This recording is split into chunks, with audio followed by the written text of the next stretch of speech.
Hello नमस्कार साथियों, स्वागत है आप सभी का एक बार फिर से जीएस टेल्स पर।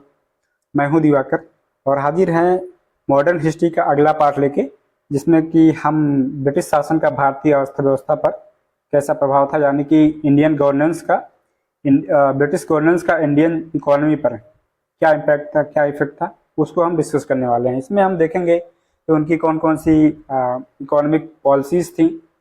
मोस्टली ये इंडस्ट्री एंड एग्रीकल्चर पर फोकस्ड था, और कौन कौन सी पॉलिसीज थी और उनका इम्पैक्ट क्या था, और किस तरीके से इंडियन इंटेलिजेंसिया जो थी, दादा भाई नौरोजी हो गए, आरसी दत्त हो गए, इन लोगों ने कैसे उस पर रिएक्ट किया था, जस्टिस एम जी रानाडे, इन लोगों का कैसा उसका रिएक्शन था, ये सारी चीज़ें हम इसमें देखने वाले हैं।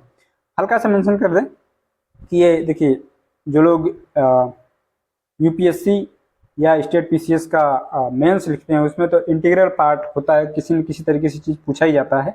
यूपीएससी में भी ये अक्सर किसी न किसी स्टेटमेंट के तौर पर, अगर मुझे याद हो करेक्टली, तो 2015 2015 या 16 के आसपास प्रीलिम्स में ये सीधा सीधा सवाल पूछा गया था कि जो ड्रेन थ्योरी है या ब्रिटिश एडमिनिस्ट्रेशन की इंडियन इकोनॉमी पर क्या क्या इम्पैक्ट पड़ा, उस पर किसने किसने रिएक्शन दिया, किसने किसने अपना योगदान दिया, किसने किसने बुक्स लिखी, है ना।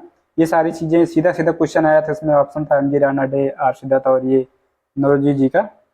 तो इस बेस पे कह सकते हैं कि बहुत ही इंपॉर्टेंट सवाल है। और बाकी जो स्टेट पीसीएस हैं या वनडे एग्जाम्स हैं, उसमें तो डेफिनेटली आपका अस्थायी बंदोबस्त हो गया, या रैयत वाली सिस्टम हो गया, महल वाली सिस्टम हो गया, ये सारी चीज़ें जो है पूछी ही जाती है। अभी आप देखेंगे कितना इंपॉर्टेंट है, इसके सवाल भी हम लेके आए हैं ना, तो वो चीज़ें आप देखेंगे कितनी बार वही सेम टू सेम सवाल या उससे मिलता जुलता थोड़ा मोड़ा घुमा के पूछा गया। तो चलिए शुरू करते हैं ब्रिटिश शासन का भारतीय अर्थव्यवस्था पर प्रभाव।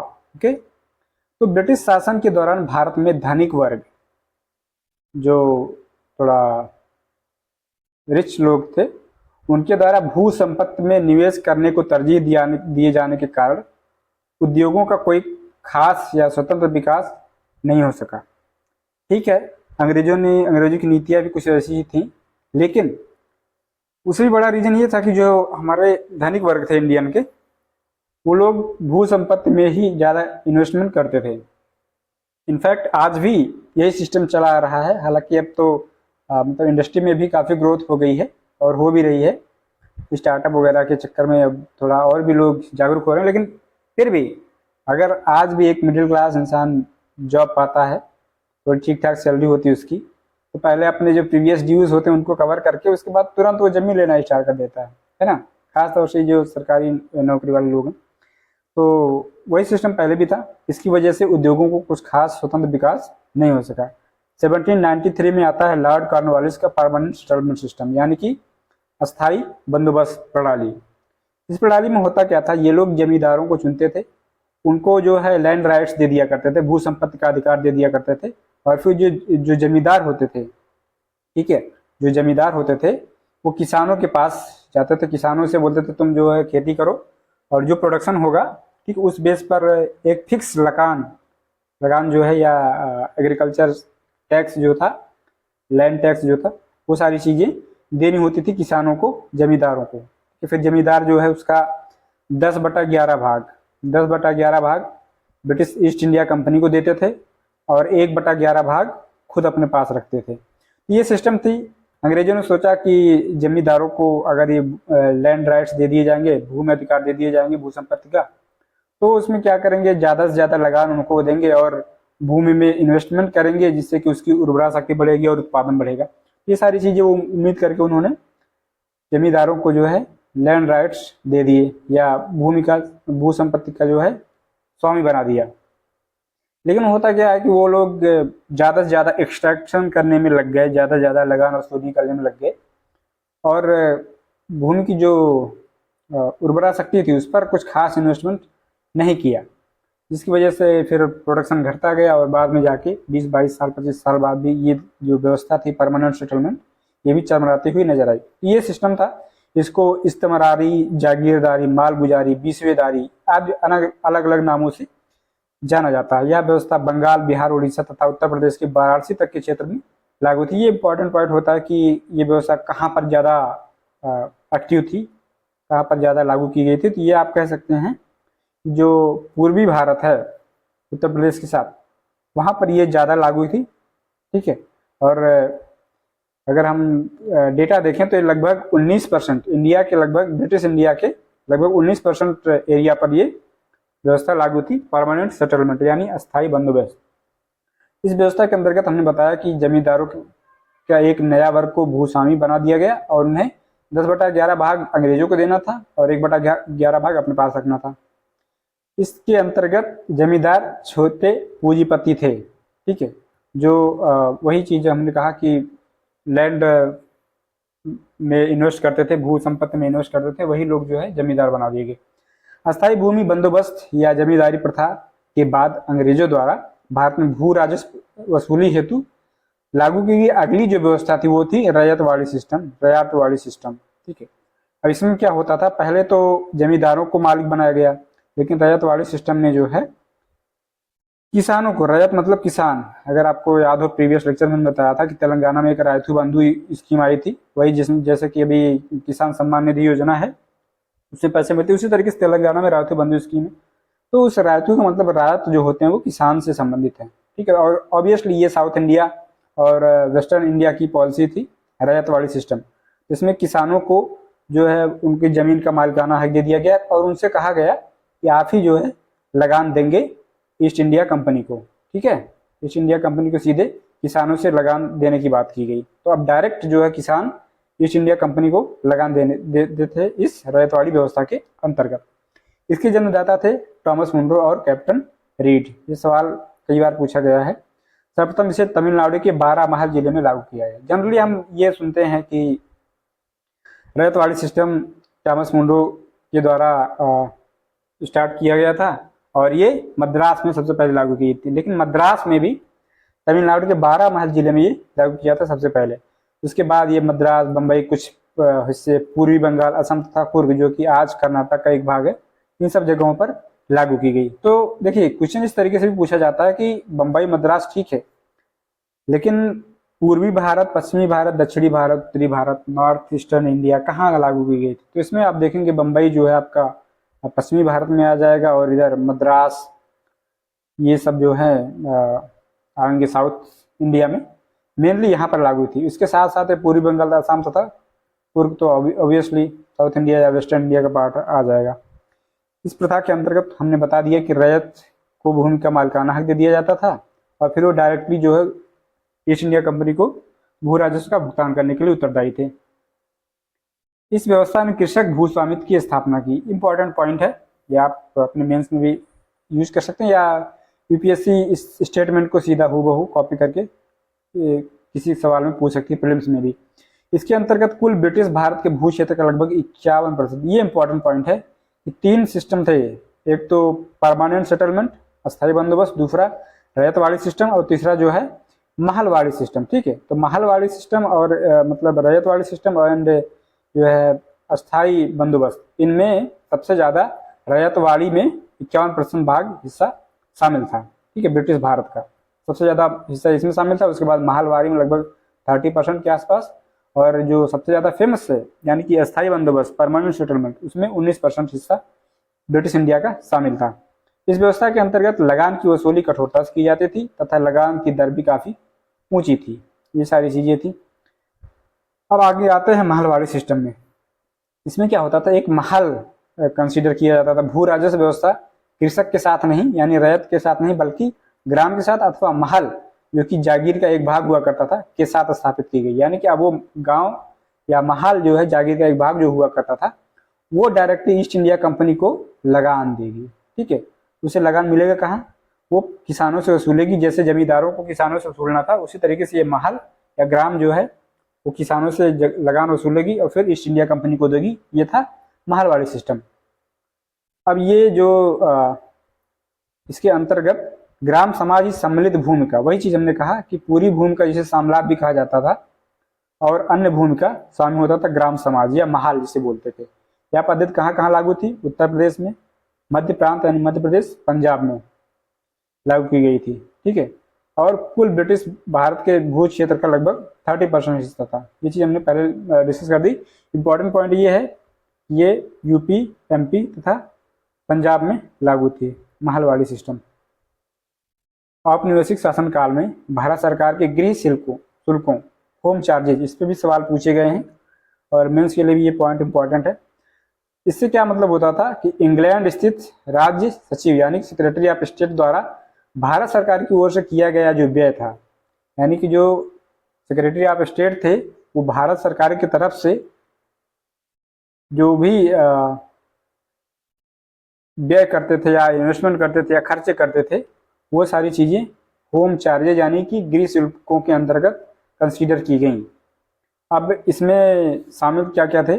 भारतीय सार्वजनिक ऋण यानी कि पब्लिक डेट था, रेलों पर लगाई गई पूंजी पर दिया गया ब्याज। ये बड़ा इंटरेस्टिंग सी बात है, क्योंकि शुरू में जब रेल बिछाए जा रहे थे या रेल इंडस्ट्री यहाँ पे फैल रही थी इंडिया में, तो काफ़ी बड़ी मात्रा में जो है जो इंडस्ट्रियलिस्ट थे उन्होंने इसमें इंटरेस्ट लिया और इन्वेस्ट किया। तो उस पर उनको ईस्ट इंडिया कंपनी ने लुभाने के लिए बोला था कि हम आपके इन्वेस्टमेंट पर 5% या 7% के आसपास जो है ब्याज देंगे, इंटरेस्ट देंगे। इस वजह से काफ़ी ढेर सारी मात्रा में इन्वेस्टमेंट आया रेल के प्रोडक्शन के लिए और उसको बिछाने के लिए, रेल का जाल इंडिया में फैलाने के लिए, ठीक है। और ये जो 5% या 7% का जो ब्याज हुआ करता था, ये इंडियन ट्रेजरी से दी जाती थी उनको, ठीक है। तो ये भी जो होम चार्जेज में आता है, ओके। भारत को दी गई सैनिक तथा अन्य सामग्री की लागत, भारत के कारण इंग्लैंड में दिया जाने वाले नागरिक तथा सैनिक शुल्क, ये बड़ा इंटरेस्टिंग सा है। भारत के कारण इंग्लैंड में दिए जाने वाले नागरिक तथा सैनिक शुल्क जो थे वो भी होम चार्जेज में कंसीडर किए जाते थे। इंग्लैंड में राज्य सचिव का सारा व्यय 1919 तक, भारत सरकार द्वारा यूरोपीय अफसरों को दिए जाने वाले भत्ते तथा पेंशन, ये सब जो है होम चार्जेज में आते थे। ये इसमें जो पॉइंट दिया है ये इंपॉर्टेंट है, क्वेश्चन पूछ लेता कि कौन कौन सा इसमें होम चार्जेज में आता था। और अगला जो पॉइंट है वो भी इंटरेस्टिंग है, हालांकि बहुत ही ज़्यादा ऑब्वियस है, प्रेडिक्ट कर सकते हैं आप कि भारत के बाहर हुए युद्धों को लड़ने में जो अंग्रेजों द्वारा खर्च किया जाता था वो होम चार्जेज में कंसीडर नहीं किया जाता। बहुत ऑब्वियस है, भारत के बाहर जो अंग्रेज युद्ध लड़ रहे हैं उसमें इंडिया से कैसे चार्ज दिया जाएगा। ब्रिटिश काल में इंपीरियल प्रेफरेंस शब्दावली का प्रयोग भारत में ब्रिटिश आयातों पर दी गई विशेष रियायतों के लिए किया जाता था। इंपीरियल प्रेफरेंस माने अंग्रेजों के लिए प्रेफरेंस, उन्हें वरीयता, ठीक है। तो क्या होता था, जो ब्रिटिश गवर्नमेंट से या ब्रिटिश रीजन से, ब्रिटेन से जो आयात इंडिया में किया जाता था, इंडिया में जो सामान मंगाए जाते थे उस पर नाम मात्र की या कभी कभी तो बिल्कुल भी नहीं शुल्क लिया जाता था। कौन सा शुल्क लगेगा? कस्टम, ठीक है, कस्टम ड्यूटी लगेगी। हमने प्रीवियस लेक्चर में बताया था कस्टम और एक्साइज में डिफरेंस क्या होता है। जब किसी अपने कंट्री में या अपने स्टेट में जो है प्रोडक्शन होता है तो उस पर जो लगता है उसे एक्साइज ड्यूटी बोलते हैं, एक्साइज ड्यूटी, ईडी, ठीक है। और जो आयात पर लगता है दूसरे स्टेट से या किसी दूसरे देश से इंटरनेशनल इंपोर्ट पर, तो वो होता है कस्टम ड्यूटी। तो कस्टम नाम मात्र का या कभी कभी बिल्कुल भी नहीं लगता था, जिससे कि ब्रिटेन से जो सामान आता था वो यहाँ पर सस्ता बिकता था। तो इस वजह से उनका आयात यहाँ पे प्रमोट होता था, उसको इंसेंटिवाइज मिलता था, इंसेंटिव मिलता था, ठीक है, रियायत दी जाती थी, उसको प्रोत्साहित किया जाता था। और वहीं इसके उल्टा भारत के निर्यात पर ब्रिटेन में भारी शुल्क लगाया जाता था, ठीक है। तो जिससे कि भारत से जो सामान ब्रिटेन में जाता था वो काफ़ी महंगा प्रतीत होता था, जिसकी वजह से यहाँ के सामानों की डिमांड कम होने लगी। धन के बहिर्गमन या अफवाह, ड्रेन थियरी आ जाते हैं। अब जो है इंडियन इंटेलिजेंसिया का रिस्पांस कहता था, कैसा रिएक्शन था, वो चीज़ें हम देखेंगे इसमें, ठीक है। इसमें धन के बहिर्गमन या अफवाह, जिसे ड्रेन की राष्ट्रवादी परिभाषा का तात्पर्य है भारत से जन संपत्ति एवं माल का इंग्लैंड में हस्तांतरण, जिसके बदले में भारत को इसके समतुल्य कोई भी आर्थिक, वाणिज्यिक या भौतिक प्रतिलाभ नहीं होता था। ड्रेन का मतलब वही होता चूसना, जैसे कि टिक होता, खटमल होता है, मच्छर होता है, हमारा खून चूसता है, ठीक है, उसके बदले में हमें कोई भी आर्थिक, वाणिज्यिक या भौतिक प्रतिलाभ नहीं होता है, ठीक है। तो ये चीज़ें थी। और ऐसा भी नहीं होता कि वो मतलब स्टोर करके रखे अपने पास ब्लड बैंक की तरह, फिर ज़रूरत पड़ने पर हमें ब्लड मिल जाए। तो कुल मिला के कोई भी फायदा नहीं होता है। इसको बोलते थे कि यहाँ से ये लोग धन चूस रहे हैं, जैसे मच्छर या टिक जो होते हैं या खटमल, वो हमारा खून चूसते हैं, उस तरीके से अंग्रेज इंडिया से धन चूस रहे थे। उसको जो है ड्रेन थ्योरी बोला गया। इसमें सबसे ज़्यादा योगदान और सबसे जो पृथक प्रतिवादक थे और सबसे पहले वाले थे वो थे दादा भाई नौरोजी। उन्होंने England debt to India, poverty and un British rule in India, the wants and means of India and on the commerce of India, ये सारी बुक्स लिखी। इनके माध्यम से ये अपना ड्रेन थ्योरी, अपवाह सिद्धांत उन्होंने प्रतिपादित किया और यहाँ की जनता को बताया कि हमारी गरीबी का कारण सिर्फ ये नहीं कि हम प्रोडक्शन नहीं कर पा रहे हैं या सही से चीज़ें इंडस्ट्रीज यूज नहीं कर पा रहे हैं, इसका कारण ये भी है कि हमारे यहाँ का धन बाहर इंग्लैंड में जा रहा है ढेर सारा। रमेश चंद्र दत्त, आरसी दत्त, ये एक्चुअली जो ICS परीक्षा थी, Indian civil services, imperial civil services, ठीक है, उसको इन्होंने क्लियर किया हुआ था। रमेश चंद्र दत्त या आरसी दत्त भी इनको बोला जाता है, ने धन के बहिर्गमन के सिद्धांत पर बल दिया। इन्होंने लेख लिखा था economic history of India, economic history of इनकी एक बुक थी, ठीक है, ये लिखा था इन्होंने। इसमें इन्होंने प्रकट किया था कि सकल राजस्व का आधा भाग प्रतिवर्ष भारत से बाहर चला जाता है। तो इंडिया का जो पूरा राजस्व होता था उसका हाफ हर साल इंडिया से बाहर ही चला जाता था। तो सोचिए कि कितना ज़्यादा आर्थिक जो है ड्रेन यहाँ से हो रही थी। भारतीय राष्ट्रीय कांग्रेस ने भी इसमें अपना योगदान दिया और 1896 में अपने कलकत्ता अधिवेशन में, ये कलकत्ता अधिवेशन इंपॉर्टेंट है, 1896 भी इंपॉर्टेंट है, उन्होंने आधिकारिक तौर पर ये बहिर्गमन के सिद्धांत को स्वीकार किया। अब देखिए, कांग्रेस उस समय अकेली ऐसी पार्टी थी जो ऑल इंडिया लेवल पर फैली थी और जो लोगों को जागरूक कर रही थी पॉलिटिकली एंड सोशली भी, ठीक है। जब कांग्रेस इसको मतलब आधिकारिक तौर पर बहिर्गमन के सिद्धांत को एक्सेप्ट कर लेगी तो इससे ये होगा कि आम जनमानस में उसको उसकी एक्सेप्टेंस बढ़ जाएगी, लोगों में ये भावना, ये धारणा प्रॉपर घर कर लेगी कि हाँ, हमारी गरीबी के कारण इंग्लैंड वाले भी हैं, इंग्लिश भी हैं, ईस्ट इंडिया कंपनी भी है। अब जिससे क्या होगा कि विरोध और ज़्यादा प्रखर होगा, ठीक है, और ज़्यादा मुखर होगा। ये सारी चीज़ें थी। ईस्ट इंडिया कंपनी या यूँ सॉरी भारतीय राष्ट्रीय कांग्रेस का जो योगदान था इस पॉइंट ऑफ व्यू से भी काफ़ी ज़्यादा था कि शुरू में लोगों को पॉलिटिकली अवेयर करना, उन्हें तैयार करना, उन्हें बताना कि चीज़ें कैसे चल रही हैं। अदरवाइज लोग अपनी दाल रोटी खाने में ही मस्त हुआ करते थे। इसी वजह से अंग्रेजों को इंडिया पर कब्जा करने में ज़्यादा समस्याएं नहीं आई और उस समय कांग्रेस ने घोषणा की कि देश में पड़ने वाले अकालों तथा लोगों की निर्धरता का कारण वर्षों से लगातार चला आ रहा धन का बहिर्गमन है। अब इससे लोग मतलब इसका बड़ा इम्पैक्ट पड़ा ईस्ट इंडिया कंपनी के या अंग्रेजों के विरोध में। धीरे धीरे फिर लोग ज़्यादा कांग्रेस से जुड़ते गए, पॉलिटिकल रेडियो में ज़्यादा पार्टिसिपेशन बढ़ा गया। आपको पता है फिर आगे जाके 1905 में वो होता है स्वदेशी आंदोलन, बंग भंग आंदोलन के टाइम पे, वहाँ पर और ज़्यादा लोग पार्टिसिपेट किए। तो ये होता है पॉलिटिकल अवेकनिंग।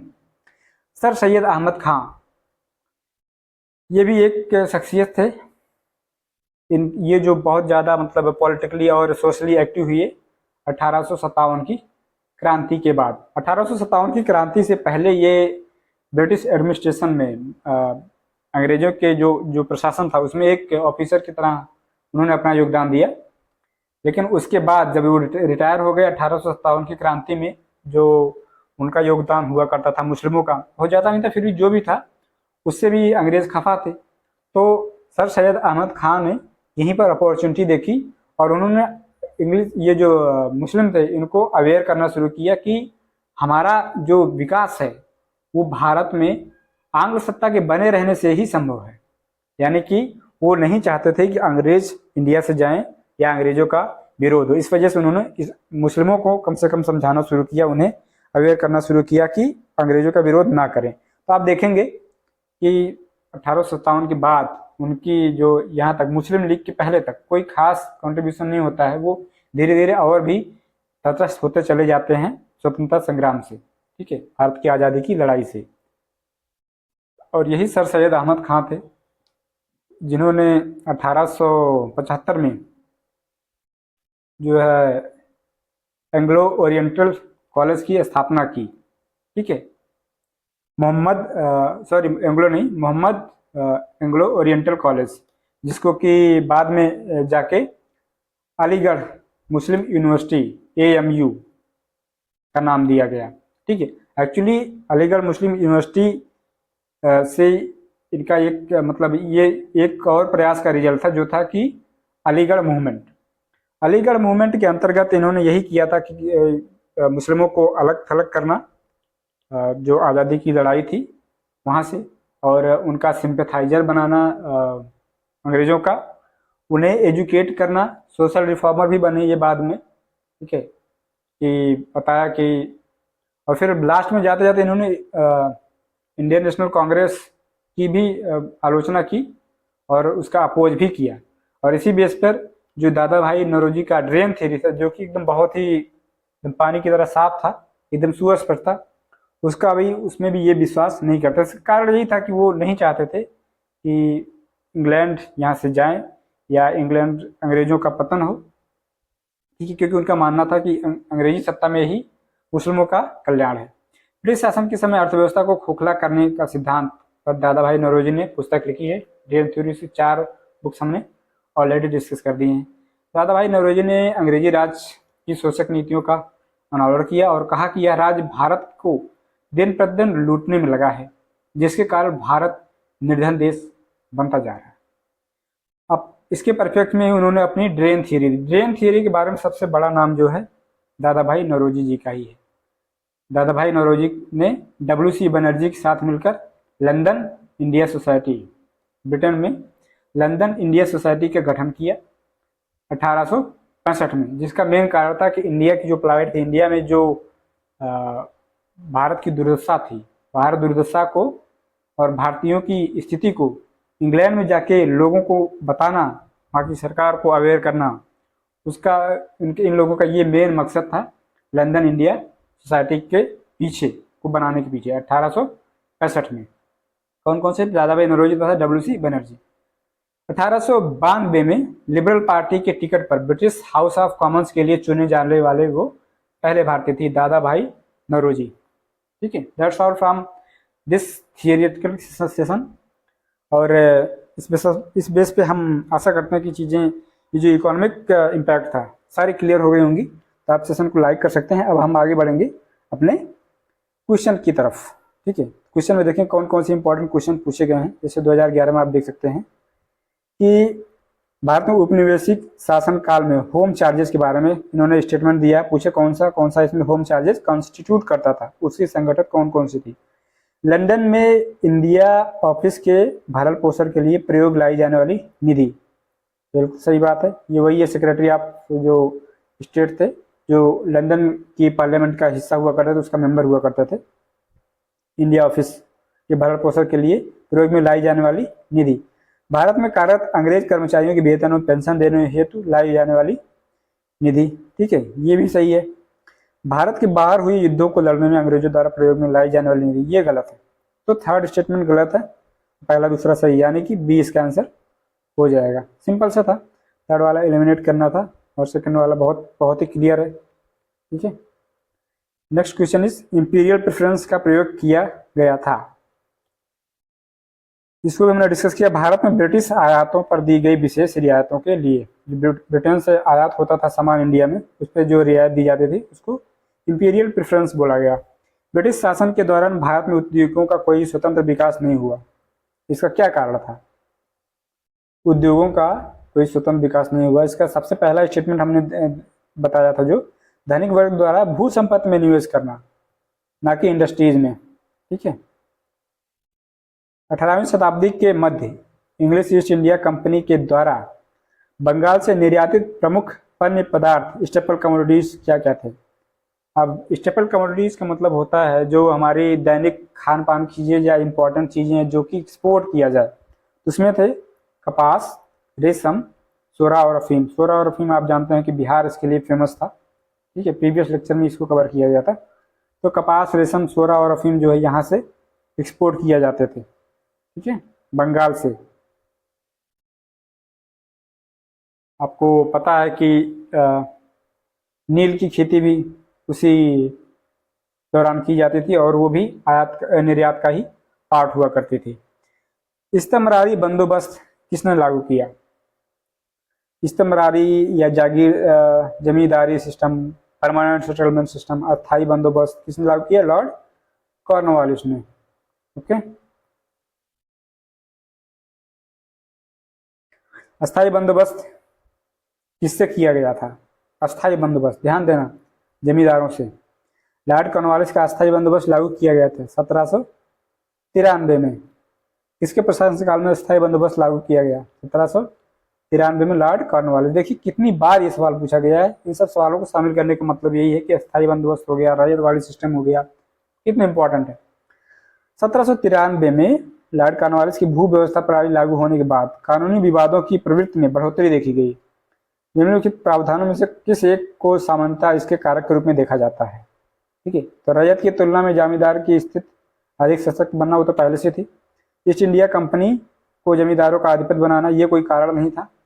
न्यायिक पद्धति को अधिक कार्यकुशल बनाना, ये तो था ही नहीं। तो ये सब चीज़ें नहीं थी कि ज़्यादा जो है वाद विवाद बढ़ गए, कानूनी विवाद बढ़ गए। इसका कारण ये था कि एक तो जो जमींदार थे उस पर अंग्रेज या किसी का कोई खास कंट्रोल नहीं था कि किस बेस पर किसानों से लगान वसूलेंगे, तो मनचाहा लगान वसूलते थे और मनचाहा फसल उनसे उगाते थे। ठीक है, क्रॉपिंग जो होती थी, जैसे कि आपको पता है इंडिगो रिवॉल्ट हुआ है ना, इसी चक्कर में जाके 1859-60 में जाके इंडिगो रिवॉल्ट होता है, या 1855-56 में संथाल जो रिवॉल्ट हुआ। ठीक है, ये सारे जो रिवॉल्ट होते हैं फिर आगे चल के और भी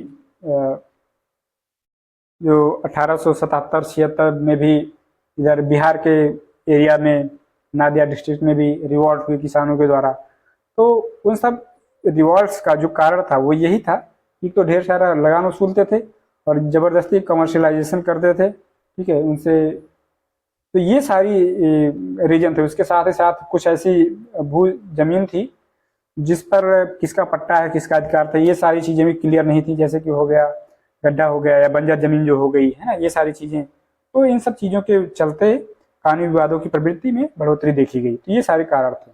ठीक, चिरस्थायी बंदोबस्त 1793 के अंतर्गत जमींदारों की अपेक्षा की गई थी कि वे खेतीहरों को पट्टा जारी करेंगे। अनेक जमींदारों ने पट्टा जारी नहीं किया। इसका कारण यही था कि जमींदारों के ऊपर कोई सरकारी नियंत्रण नहीं था। जब कोई दबाव नहीं रहेगा, कोई नियंत्रण नहीं रहेगा, तो वो पट्टा जारी क्यों करेंगे? ठीक? बिहार में परमानेंट सेटलमेंट लागू करने का कारण क्या था?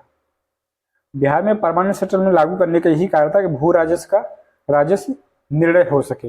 अब होता क्या था कि अंग्रेजों को चाहिए थे ज़्यादा से ज़्यादा लगान, 2 गुना लगान, 3 गुना लगान। ठीक है, तो जब वो फिक्स कर देंगे भू राजस्व जो कि परमानेंट सेटलमेंट के थ्रू हुआ था, तो वहाँ से उनको ज़्यादा लगान मिल पाएगा, फिक्स लगान मिल पाएगा, रेगुलर लगान मिल पाएगा। इस वजह से उन्होंने बिहार में परमानेंट सेटलमेंट लागू किया। ठीक है, रिक्त स्थानों की पूर्ति वाला सवाल है। बिहार पीसीएस 2015 में पूछा गया कि किस साल बंगाल बिहार में भूमि पर किराएदारों के अधिकारों को बंगाल किराएदारी अधिनियम द्वारा दिया गया था। ठीक है, मतलब बंगाल और बिहार में भूमि पर किराएदारों के अधिकारों को बंगाल किराएदारी अधिनियम द्वारा दिया गया था। तो वो आंसर है 1885 में। ठीक है, जैसे आप देखते हैं कि एससी और एससी एक्ट के अंतर्गत, एससी एसटी एक्ट के अंतर्गत क्या होता है कि नॉर्मली आप उनकी ज़मीन ट्रांसफ़र नहीं करा सकते अपने नाम, या उनकी ज़मीन अपने नाम नहीं लिखवा सकते। आज की जो सच्चाई है, ठीक है, एससी एसटी एक्ट के अंतर्गत है ये चीज़। आपको डीएम या अदर एडमिनिस्ट्रेशन या कलेक्टर से जाके परमिशन लेना होता पहले, उसके बाद भी वो ज़मीन आप ना करवा सकते। उसी तरीके से ये एक सिस्टम बना था कि बिहार और बंगाल में किराएदारी अधिनियम 1885, जिसमें भूमि मालिकों और किराएदारों के अधिकारों को परिभाषित किया गया था। ठीक है, ये थी 1885 की नीति। निम्नलिखित में से कौन ब्रिटिश शासन के दौरान भारत में रैयतवाड़ी बंदोबस्त के प्रारंभ किए जाने से संबंधित थे? तो यही पूछे रैयतवाड़ी बंदोबस्त में कौन कौन शामिल था? Alexander Reid, Thomas Munro. इसका आंसर हो जाएगा सी वाला। ठीक है, 2 और 3 ओनली, क्योंकि कॉर्नवालिस तो परमानेंट सेटलमेंट से या स्थायी बंदोबस्त से रिलेटेड है।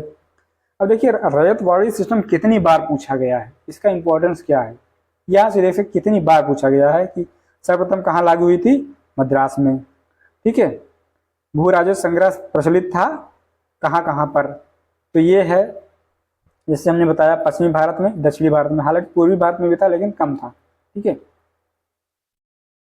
थॉमस मुंडो ने भू राजस्व बंदोबस्त से संबंधित है रैयतवाड़ी बंदोबस्त, अस्थायी बंदोबस्त एवं रैयतवाड़ी प्रणाली की अंशता शुरू की गई कहाँ कहाँ पर, तो सबसे पहले अस्थायी बंदोबस्त बंगाल में और रैयतवाड़ी मद्रास में, इसका आंसर हो जाएगा ए। ठीक है, फिर मद्रास के रैयतवाड़ी बंदोबस्त से कौन संबंधित रहा है, मुनरो, थॉमस मुनरो। अंग्रेजों ने रैयतवाड़ी व्यवस्था सर्वप्रथम प्रारंभ की थी मद्रास प्रेसिडेंसी में। ठीक है, ये चीजें हैं। रैयतवाड़ी प्रथा किसने प्रारंभ की थी, थॉमस मुंडो ने। अंग्रेजों ने रैयतवाड़ी बंदोबस्त कहाँ लागू किया था, मद्रास और बम्बई प्रेसिडेंसी में। देखिए कितनी बार पूछा गया, कितना इंपॉर्टेंट सवाल है, बहुत बेसिक सा है, लेकिन कोई भी ऐसा एग्जाम नहीं होगा जहाँ पर ये सवाल पूछा ना गया हो। वह प्रथा जिसके तहत किसान स्वयं भूमि का मालिक बन गया था, वो भी वही है, रैयतवाड़ी सिस्टम है ना। रैयतवाड़ी बंदोबस्त के संदर्भ में निम्नलिखित कथनों पर विचार कीजिए। ये है स्टेटमेंट दिया हुआ है, पूछ रहा है किसानों द्वारा लगान सीधे सरकार को दिए जाते, बिल्कुल सही बात है। सरकार रैयत को पट्टे देती थी, बिल्कुल सही बात है। कर लगाने के पूर्व भूमि का सर्वेक्षण और मूल्य निर्धारण किया जाता था, ये भी सही है। तो इसका आंसर हो जाएगा सी वाला, यानी कि 1 2 3।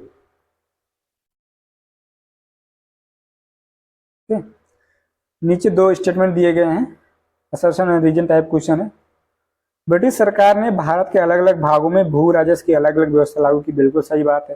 कहीं पर अस्थायी बंदोबस्त, तो कहीं पर महलवाड़ी, तो कहीं पर रैयतवाड़ी। ओके, और इससे भारतीय किसानों में अलग अलग वर्ग बन गए, ये भी बिल्कुल ऑब्वियस है। इसका आंसर जो हो गया ये हो गया। दोनों स्टेटमेंट सही है और दोनों दूसरा पहले की सही व्याख्या भी कर रहा है।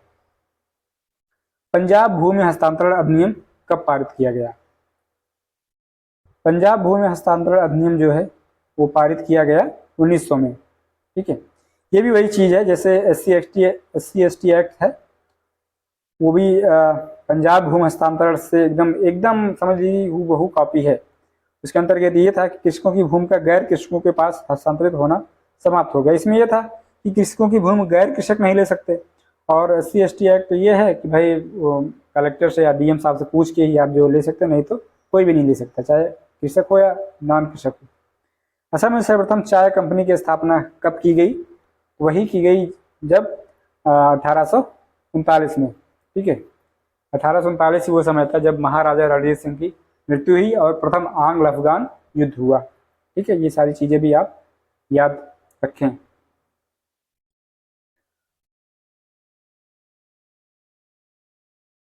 और सर्वप्रथम चाय की कंपनी जो है असम में ही खोली गई थी। कौन सी कंपनी थी वो, उस कंपनी का नाम था दी असम कंपनी, जो कि आज भी चलती है। ठीक है, 5 लाख रुपए शुरू की गई थी। जजमानी सिस्टम 12 सलूट मिरासी अडाडे को मैच कराना है। जजमानी तो भारत से ही संबंधित, उत्तर भारत से संबंधित है, बहुत क्लियर बात है। जजमानी सिस्टम वही होता है जिसमें एक वर्ग दूसरे वर्ग को मतलब किसी धन के या सर्विस के रूप में ट्रेडिंग करते हैं, कह सकते हैं कि इसे हम आपको कुछ पैसे देंगे, आप उसके बदले में हमें सर्विस देंगे। मोस्टली ये होता है कि जो लोअर वर्ग होता है, लोअर क्लास, वो अपर क्लास को सर्विस देता है और अपर क्लास उसको धन दौलत या पैसे देता है, अनाज देता है, ऐसा सिस्टम है। लेकिन यूपी में ये सिस्टम फेमस है। जजमान जो होता है, जैसे जो पूजा पाठ के दौरान जो पंडित जी आते हैं, ठीक है, जो प्रीस्ट होते हैं, पूजा पाठ करते हैं, तो जिसके यहाँ पूजा पाठ करते हैं वो जजमान होता है, तो वो उनको कुछ पैसे वैसे देता है इस तरीके से। लेकिन जजमान सिस्टम तब भी वही फिक्स है, जो जजमान वही जो सर्विस देगा। ठीक है, इसका मैचिंग कुछ इस तरीके से है। जजमानी हो गया उत्तर भारत से, और 12 सलूट जो हो गया वो महाराष्ट्र से हो गया, और मिरासी जो है वो है तमिलनाडु से, एंड अडाडे कर्नाटक से। इसका आंसर हो जाएगा डी। ब्रिटिश भारत में सैन्य बल पर केंद्रीय राजस्व का कुल कितना प्रतिशत व्यय होता था, इसका आंसर है 40%। हालांकि बहुत फिक्स नहीं है, बहुत श्योर शॉर्ट नहीं है, लेकिन फिर भी आप 40% के साथ जा सकते हैं। आरओ का सवाल है, बवाल सवाल होता है। ठीक है, ये क्या पूछ रहे हैं कि सैन्य बल पर केंद्रीय राजस्व कितना खर्च होता था, 40%, बहुत ज़्यादा है। ऑब्वियसली उन्हें इंडिया पर गैस, इंडिया पर पकड़ बनाए रखने के लिए ज़्यादा सैन्य बल पर खर्च करना इम्पोर्टेंट भी था। दादा भाई नौरोजी द्वारा प्रतिपादित अपवाद सिद्धांत, ड्रेन थियरी का सही परिभाषा कौन सा है? इसकी परिभाषा यही है, भारत की राष्ट्रीय संपदा का एक भाग अथवा कुल वार्षिक उत्पाद ब्रिटेन को निर्यात कर दिया जाता था, जिसके लिए भारत को कोई खास वास्तविक प्रतिफल नहीं मिलता था। इस चीज़ को हम ऑलरेडी डिस्कस कर चुके हैं, ज़्यादा समय इसमें नहीं गवाएंगे। यहाँ से जो भी धन जाता था उसका इंडिया को कोई फायदा नहीं होता था। ठीक है, सवाल है कि निम्नलिखित में से किसने निकास के सिद्धांत का प्रतिपादन किया था? तो वही है ड्रेन थियरी, दादा भाई नौरोजी। ठीक है, नेक्स्ट वन इज, ब्रिटिश काल में समानता भारत का व्यापार संतुलन अनुकूल था। ये स्टेटमेंट सही है। धन की निकासी का स्वरूप अप्रतिफलित निर्यात था, वही चीज़ है ड्रेन थ्योरी। तो इसका भी जो आंसर हो जाएगा इसका ए हो जाएगा, यानी कि दोनों स्टेटमेंट सही हैं। ठीक है, चूँकि इंडिया से एक्सपोर्ट ज़्यादा होता था और इंपोर्ट कम होता था, रॉ मटेरियल, ठीक है, ज़्यादा इंपोर्ट एक्सपोर्ट किया जाता था, तो इससे क्या होता था कि ये जो धन की निकासी का स्वरूप अप्रतिफलित था, ये बैलेंस होता था। इसी को बोल रहे हैं कि संतुलन अनुकूल था। ठीक है, अगला सवाल देखेंगे, जिसमें कि देखिए वही सवाल आ गया कि 2015 आईएएस में पूछा गया था कि भारत में उपनिवेशवाद का के आर्थिक आलोचक कौन कौन से थे? तो दादा भाई नौरोजी, जी सुब्रमण्यम अय्यर, आर.सी. दत्त। ठीक है, ये लोग तीन के तीनों लोग ही थे। इसके साथ ही एक और बड़ा नाम आता है, जस्टिस एम.जी. रानाडे, महादेव गोविंद रानाडे। ठीक है, ये भी थे। तो ये सब कुछ खास नाम हैं जिन्होंने उपनिवेशवाद का। Moving on to the next, poverty and on British rule in India. ये हमने बताया था कि कब आया था, ये नहीं बताया था, 1901 में एक्चुअली आया था ये। ठीक है, तो आप अगर देखेंगे ये ज़्यादा जो क्रिटिसिज्म हुआ, इकोनॉमिक क्रिटिसिज्म हुआ इकोनॉमिक पॉलिसीज़ का या उपनिवेशवाद का, वो वही 1890 से लेके ये 1905-07 तक ही हुआ। ठीक है, तो तब तक जनता जागरूक हो चुकी थी कि मतलब ये ड्रेन थ्योरी किस तरीके से वर्क कर रही है। निम्नलिखित में से कौन दादा भाई नौरोजी के उत्तरल सिद्धांत यानी कि ड्रेन थ्योरी में विश्वास नहीं करता था? ये चीज़ वही है, उन्होंने बहुत डिटेल में डिस्कस किया, सर सैयद अहमद खान। ठीक है, अनुद्योगीकरण के संदर्भ में निम्नलिखित में से कौन सा से कथन सही है? यह प्रक्रिया 1813 में प्रारंभ हुई, बिल्कुल, जब ज़्यादा मतलब ईस्ट इंडिया कंपनी से वो अधिकार छीने गए कि सिर्फ आप ही यहाँ पर ट्रेड नहीं करेंगे, अदर अंग्रेजों या अदर यूरोपियंस को भी ट्रेड करने का मौका मिला। ईस्ट इंडिया कंपनी की व्यापारिक एकाधिकारों को समाप्त ने इस प्रक्रिया को तेज कर दिया, वही चीज़ है। इसके दोनों ही स्टेटमेंट जो हैं एकदम सही हैं, 1 and 2 both. British house of Commons में चुने जाने वाले दादा भाई नौरोजी प्रथम भारतीय थे। उन्होंने किस दल से टिकट पर चुनाव लड़ा? ये हम प्रीवियस सेक्शन में भी डिस्कस किए थे, इसमें भी उदारवादी दल में। ठीक है, दादा भाई नौरोजी की राष्ट्रीय आंदोलन को सर्वाधिक प्रभावी देन थी, वो क्या थी? उनकी सर्वाधिक प्रभावी देन यही थी, उन्होंने भारत को इस बात को अवगत किया कि ब्रिटेन भारत का आर्थिक शोषण कर रहा है। ठीक है, ये तो बिल्कुल सही है। उन्होंने प्राचीन भारतीय ग्रंथों की व्याख्या की तथा भारतीयों में आप जैसा जगाया, ये तो राजा राम मोहन राय जी ने किया था, तो ये स्टेटमेंट गलत है। उन्होंने सभी सामाजिक बुराइयों के निराकरण की आवश्यकता पर सर्वोपरि जोर दिया, ये भी उतना सही नहीं। सोशल रिफॉर्म उनका उतना मुद्दा नहीं था। ठीक है, तो इसका स्टेटमेंट केवल फर्स्ट ही जो है वही सही होगा। किसने यह विचार किया था कि भारत में ब्रिटिश आर्थिक नीति घिनौनी है? ठीक है, ये जो हैं ये हैं कार्ल मार्क्स। इन्होंने स्टेटमेंट दिया था कि पहले क्या होता था, इंडिया खुद रॉ मटेरियल का बहुत बड़ा उत्पादक हुआ करता था। जो सूती वस्त्रों का उत्पादन खुद करते थे, वो आज जो है उनके देश में खुद सूती कपड़ों की बाढ़ आ गई। कार्ल मार्क्स का स्टेटमेंट था। तो बेहतर तरीके से जानने के लिए जानिए कि ब्रिटिश आर्थिक नीति घिनौनी या किसने विचार दिया था, तो कार्ल मार्क्स ने दिया था। ठीक है, उनका यही मानना था कि जो खुद पहले इंडिया प्रोड्यूस करता था उसी चीज़ को इंपोर्ट कर रहा है, सिर्फ रॉ मटेरियल प्रोडक्शन प्रोड्यूसर बन के रह गया। दक्षिण भारत में सिंचाई व्यवस्था का अग्रदूत किसे माना जाता था? तो वो हैं सर आर्थर कॉटन। ठीक है, सर आर्थर कॉटन जो थे एक इरिगेशन इंजीनियर थे। उन्होंने दक्षिण भारतीय राज्यों की सिंचाई व्यवस्था हेतु उल्लेखनीय कार्य किया। इसके लिए सर आर्थर कॉटन को दक्षिण भारत में सिंचाई व्यवस्था का अग्रदूत माना जाता है साउथ इंडिया में। मैच कराना है औरंग क्या है? क्या ये राजकोष का प्रभारी है? बेनियान वही है जो बनिया जिसे बोलते हैं हम लोग आज, ईस्ट इंडिया कंपनी का भारतीय एजेंट। ये बिल्कुल सही है। मिरासीदार राज्य का नामित राजस्व दाता। अभी आपने प्रीवियस क्वेश्चन में देखा था कि मिरासी जो है तमिलनाडु से संबंधित है। औरंग एक्चुअली क्या है? ये जो है ना एक फारसी वर्ड है जिसका मतलब होता है गोदाम, गोडाउन। ठीक है, जहाँ पर भंडारण किया जाता है। तो पहला स्टेटमेंट तो गलत हो गया, पहला मैचिंग नहीं है। तो पहला मैचिंग नहीं है और दूसरा मैचिंग है, तीसरा मैचिंग है, यानी कि इसका स्टेटमेंट जो आंसर जो है बी सही हो जाएगा। ठीक है, मिरासी शब्द है जिसका अर्थ होता है उत्तराधिकार। रैयतवाड़ी प्रणाली में सरकार द्वारा मिरासीदारों को राज्य का इकलौता नामित राजस्व दाता माना गया। ओके, आर्थिक तौर पर 19वीं शताब्दी में भारत पर अंग्रेजी शासन का एक परिणाम था। 19वीं शताब्दी में आर्थिक तौर पर अंग्रेजी शासन का परिणाम था कि भारतीय कृषि जो है कमर्शलाइज हो गई, वाणिज्यीकरण हो गया। जैसे कपास, ठीक है, सोरा, अफीम, शुगर, ये शुगर केन, और सबसे इम्पोर्टेंट जो है नील की खेती, इंडिगो, ये सारी चीज़ें, इन सब चीज़ों पर ज़्यादा फोकस करने लगे। ठीक है, क्योंकि भाई अब कैश की ज़रूरत पड़ने लगी थी।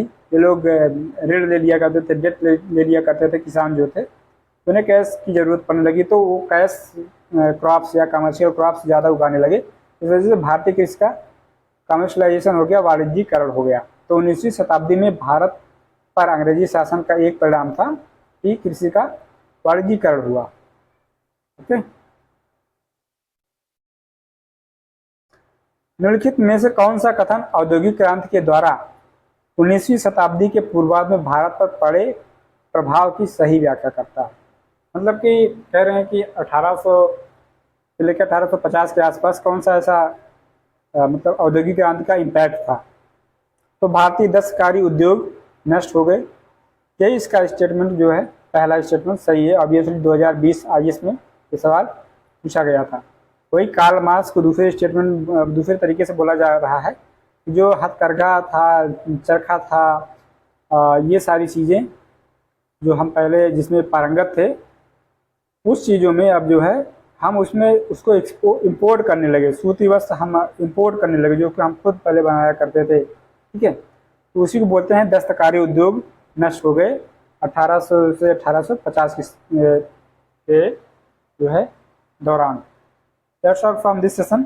उम्मीद करते हैं कि जो थियोरेटिकल पार्ट था और जो क्वेश्चन का पार्ट था एकदम पूरा कंप्लीट आपको मज़ा आया होगा, समझ में आया होगा। ठीक है, मिलते हैं अगले सेशन में। तब तक के लिए नमस्कार एंड जय हिंद। वीडियो देखने के लिए बहुत बहुत धन्यवाद।